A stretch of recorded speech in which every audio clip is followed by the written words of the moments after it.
hörmətli izləyicilər, bugünkü videoda mən bu torpaqlanma ilə, yəni zacimlik ilə bağlı danışmaq istəyirəm.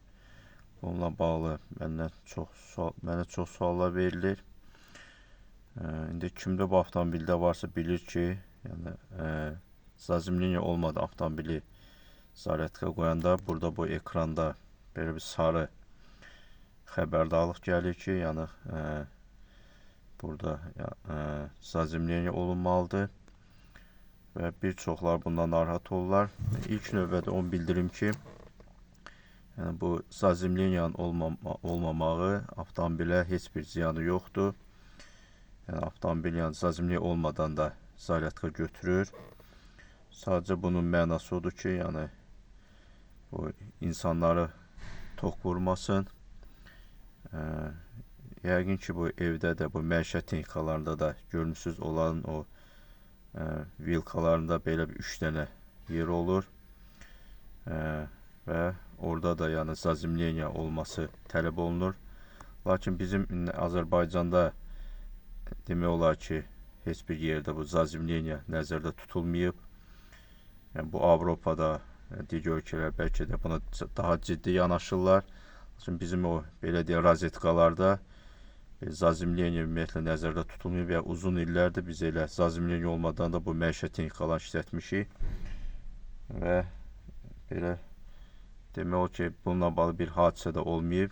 Lakin yenə də təhlükəsizlik üçün olsaydı daha yaxşı olardı. Həmçində bu avtomobildə də yəni zacimliyin olmadan zaryadka qoyanda hansısa bir təsadüf nəticəsində, yəni əgər bu avtomobilin hardasa elektrik sızması olsa, yəni insanı tok vura bilər.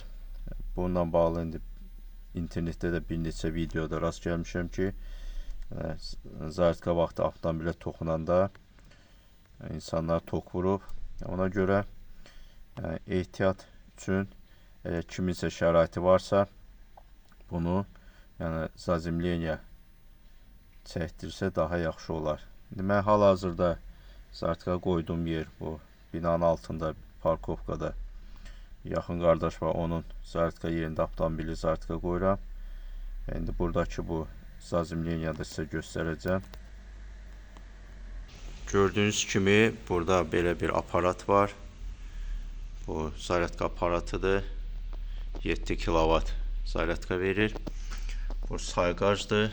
Burada rubinlik qoyublar və əlavə burada bir dənə də yəni adi rozetka üçün, adi vilka taxmaq üçün bir rozetka da var.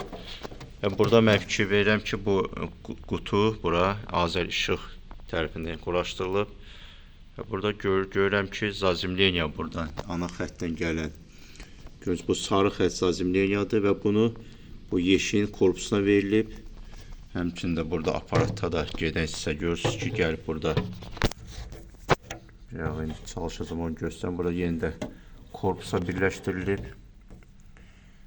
Və burada əlavə, yəni torpağa ötürülmə yoxdur.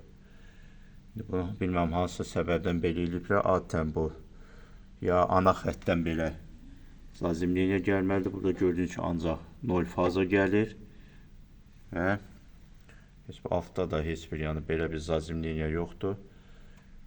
Ola bilsin ki, əgər bu yeşiyə, bunu indi baxıram, bu yeşin korpusu, bu hissələr plastikdəndir. Yəqin ki, ona görə metal isə gördüyünüz kimi içəri tərəf korpusu içərisində belə bir əlavə metal yerləşdirilib və zacimliyə ora verilib. Lakin ümumi qutu burada plastikdəndir və hansı təsadüfdən tok bıraxsa, siz bu qutuya toxunsunuz, burada belə bir tok vurma olmayacaq. Lakin ən təhlükəli yer bu həmin o metal hissədə ola bilər.